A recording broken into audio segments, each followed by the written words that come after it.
Hello everyone, this is Rajat Chaudhary and welcome to our YouTube channel Innovative G Ado Point.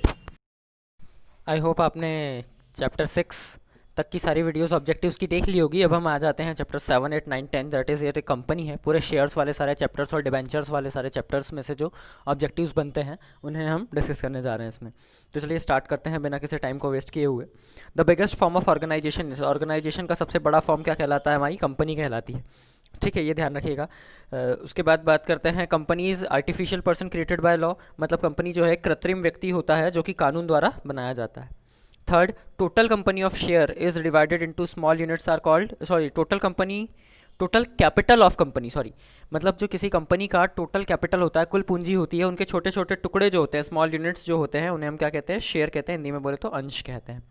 अब ये जो share होते हैं, ये जो अंश होते हैं, अगला क्वेश्चन यही है कितने प्रकार के होते हैं? दो टाइप के, इक्विटी शेयर, प्रेफरेंशियल शेयर, दो टाइप के होते हैं। हिंदी में बोला जाए तो समता अंश और पूर्वाधिकार अंश। अब इक्विटी शेयर होल्डर जो होते हैं, इनमें से equity shareholders are the owner of the company. Equity shareholder जो है कंपनी के मालिक की तरह होते हैं, ठीक है ना, मतलब मालिक ही होते हैं।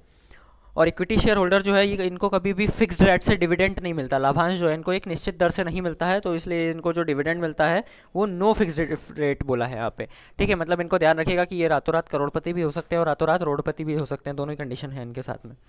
ठीक है। अच्छा, इसमें एक ऑब्जेक्टिव मैंने नहीं लिखा है, वो भी बता दूं आपको मैं कि सबसे बड़ी कैपिटल जो होती है वो आपकी ऑथोराइज शेयर कैपिटल होती है, जो कि आप मेमोरेंडम ऑफ एसोसिएशन में यानी पार्षद सीमा नियम में आप दर्शाते हैं, कंपनी के शो करते हैं, ताकि जो है आप उतने रुपए तक का बिजनेस कर सकते हैं। फॉर एग्जांपल मेरी कंपनी है जेड लिमिटेड ने अपने ऑथोराइज शेयर कैपिटल अगर 100 करोड़ बताई है, तो वो 100 करोड़ से 1 रुपये भी ज़्यादा उसमें नहीं लगा सकती है। और जो शेयर वगैरह इशू होते हैं उसके बाद ऑथोराइज शेयर कैपिटल का हिस्सा होता है इशूड शेयर कैपिटल, उतने इशू किए जाते हैं। फिर उसमें से होता है कॉल्ड अप शेयर कैपिटल, कितने मंगवाए हैं। फिर होता है पेड अप शेयर कैपिटल के, उसमें कितने मिले हैं। ये सारे उसके प्रकार हैं, टाइप्स हैं। ठीक है, नेक्स्ट आगे बढ़ते हैं हम।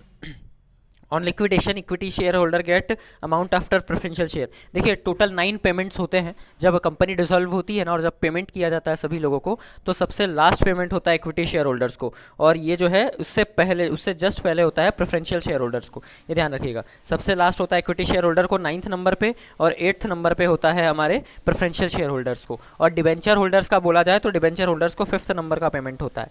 ठीक है, जब कंपनी डिसॉल्व होती है तब की बात कर रहा हूँ मैं। प्रेफरेंशियल शेयर के टाइप्स की बात करें तो 10 टाइप होते हैं।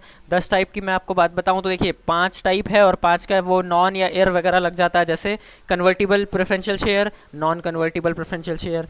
ठीक है, इसके अलावा आपका accumulated preferential share, non accumulated preferential share, redeemable preferential share, irredeemable preferential share. ये 6 तो यही हो गए, और दो और मतलब ऐसे ही हैं, तो ऐसे करके आपके 10 टाइप्स के प्रेफरेंशियल शेयर्स होते हैं। बढ़ते हैं आगे हम।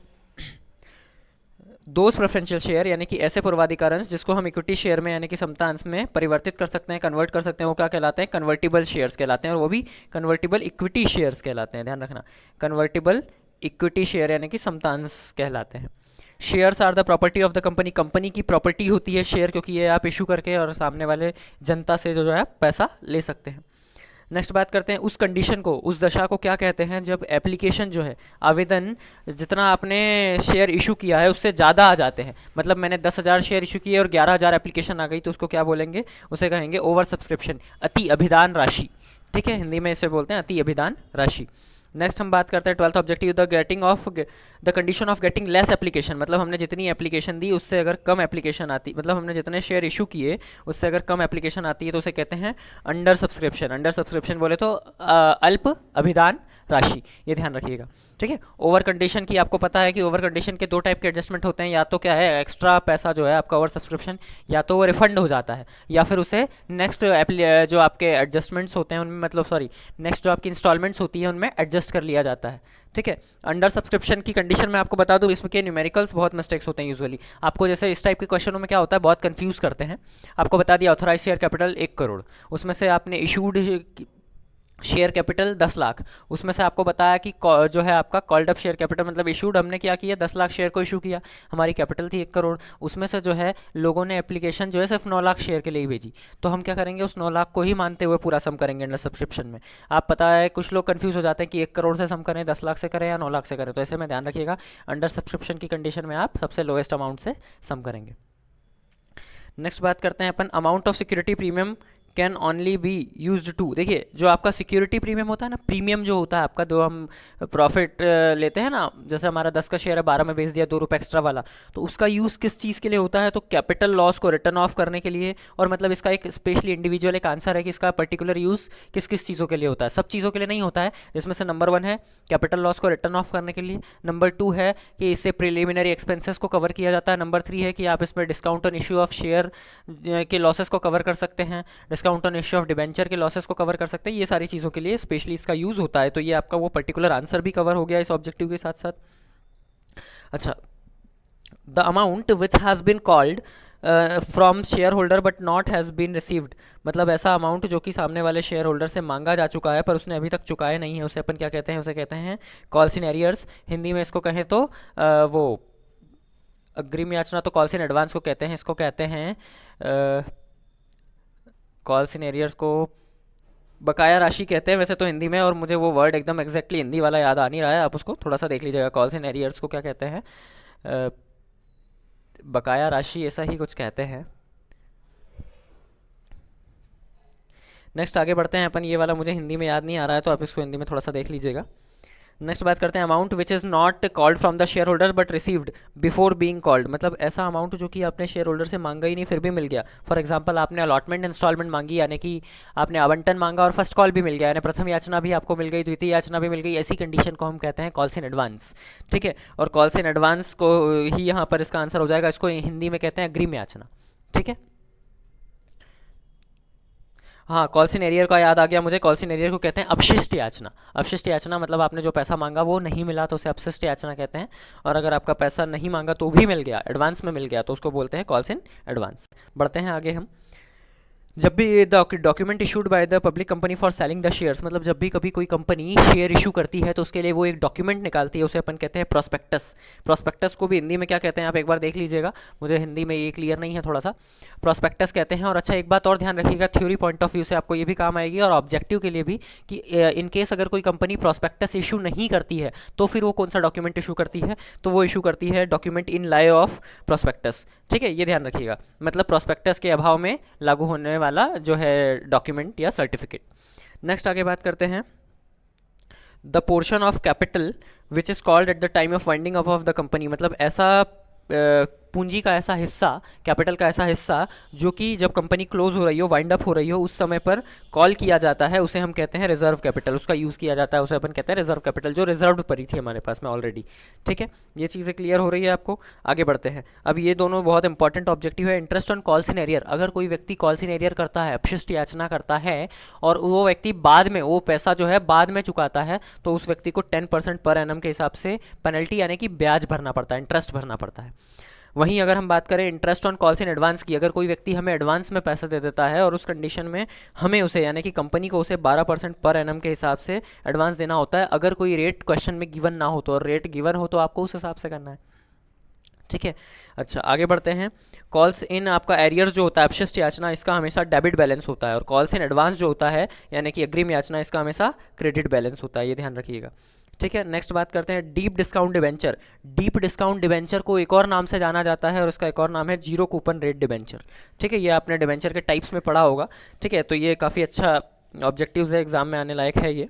आगे बढ़ते हैं, ये बहुत ही इंपॉर्टेंट ऑब्जेक्टिव और एग्जामिनर का फेवरेट ऑब्जेक्टिव है कि debenture can be transfer to any person. एक ऐसा डिबेंचर जो किसी भी व्यक्ति को उठा के दे दिया आपने तो उसका हो गया, उस डिबेंचर को कहते हैं बियरर डिबेंचर। मतलब मेरे पास है तो मेरा, मेरे से गिर गया, मान लीजिए किसी और ने उठा लिया तो उसका, इसे कहते हैं बियरर डिबेंचर। और इसी का जस्ट अपोजिट होता है रजिस्टर्ड डिबेंचर। रजिस्टर्ड डिबेंचर में क्या होता है, अगर डिबेंचर मेरा है तो मतलब मेरा नाम कंपनी के रजिस्टर में एंटर्ड होगा, और अगर मैं किसी और को ट्रांसफर करूंगा तो उसका नाम रजिस्टर्ड करना पड़ेगा, और उसके लिए पूरी प्रोसीजर होती है जिसके लिए आपको कंपनी को एक फीस देनी पड़ती है। लेकिन बियर डिबेंचर ऐसा होता है, मेरी इच्छा जिसको दे दिया मैंने, उससे उसको किसी को बेच दिया, जिसके भी हाथ में होगा डिबेंचर उसका डिबेंचर माना जाएगा। ठीक है, उसे बियर डिबेंचर कहते हैं। डिबेंचर डिबेंचर बोले तो ऋणपत्र। आगे बढ़ते हैं, maximum discount on debenture can not exceed. Debenture पे ज़्यादा से ज़्यादा डिस्काउंट आप 10% दे सकते हैं, 10% से ज़्यादा का डिस्काउंट आप दे ही नहीं सकते हैं, ये ध्यान रखिएगा। नेक्स्ट बात करते हैं प्रॉफिट और loss on sale of assets is transfer to. ये बहुत इंपॉर्टेंट ऑब्जेक्टिव है, इसे भी ध्यान रखिएगा कि अगर आपको किसी असेट्स को आप बेच रहे हैं तो उसका जो लॉस है वो कहाँ पर ट्रांसफ़र किया जाता है, सिंकिंग फंड में ट्रांसफ़र किया जाता है। ठीक है, एक मिनट, प्रॉफिट और loss on assets transfer to sinking fund. अब ये सिंकिंग फंड क्या होता है? देखिए, सिंकिंग फंड एक टाइप का फंड होता है, एक रिजर्व होता है, इसे ही डिबेंचर रिडम्पशन रिजर्व भी कहा जाता है, जो कि स्पेशली इसलिए बनाया जाता है ताकि जब भी डिबेंचर का रिडम्पशन करना हो और आपके पास पैसा नहीं हो तो आप यहाँ से निकाल कर दे सकते हैं। अब डिबेंचर, इससे रिलेटेड एक और ऑब्जेक्टिव है हमारे पास, अभी आगे पढ़ेंगे। When debenture are redeemed instead of profit, मतलब कभी जो है आपका जो ऋण पत्र होता है, डिबेंचर होता है, उसको अगर आपने शोधन किया यानी कि उसका पेमेंट किया of profit but from the collected from present resources, मतलब आपने उसको प्रॉफिट में से उठा के अगर आपने रिजर्व कर दिया, एक मिनट, मतलब प्रॉफिट को छोड़कर आपने जो अवेलेबल रिसोर्सेज है यानी कैपिटल वगैरह से अगर आपने रिसोर्स कर दिया तो उसको क्या बोलेंगे? रिडम्पशन आउट ऑफ कैपिटल बोलेंगे, यानी पूंजी द्वारा शोधन कहा जाएगा। अगर आपने क्या किया कि डिबेंचर यानी ऋणपत्र का आपने अपने करंट रिसोर्सेज से जो अभी आपके पास अवेलेबल हैं, ठीक है, चालू जो संसाधन है उसमें से उठाकर अगर आपने दे दिया तो उसे अपन क्या बोलेंगे? रिडम्पशन आउट ऑफ कैपिटल बोलेंगे, पूंजी द्वारा शोधन कहा जाएगा इसको।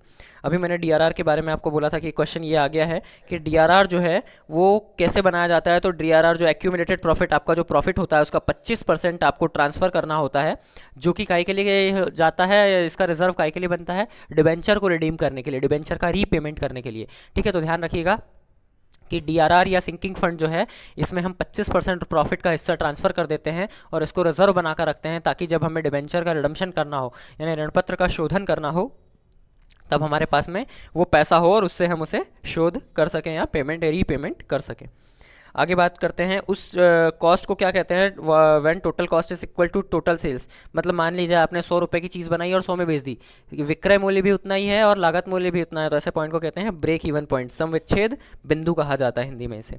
ठीक है, अच्छा, एक ये बहुत इंपॉर्टेंट ऑब्जेक्टिव मुझसे भी ये गलत हो गया था एक बार, बहुत इंपॉर्टेंट, ये हमारे हाफ ईयरली में एक बार आया था जब मैं 12th क्लास में पढ़ता था, काफ़ी अच्छा है और ये स्टूडेंट्स के मन में कन्फ्यूजन क्रिएट करता है।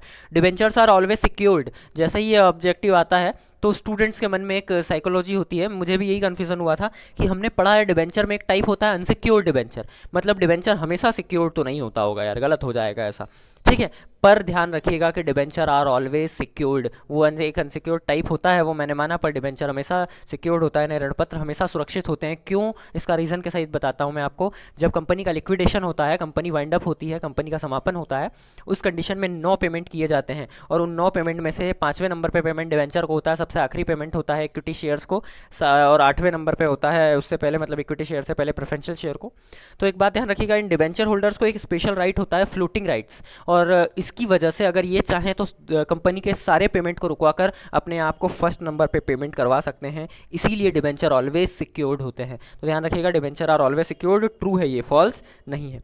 ठीक है, तो ये हमारा जो है चैप्टर नंबर 7, 8, 9, 10 यहाँ पे पूरा कंप्लीट होता है। ठीक है, उसके बाद आपको नेक्स्ट वीडियो में बाकी मैं आपको कंटिन्यू करवा रहा हूँ।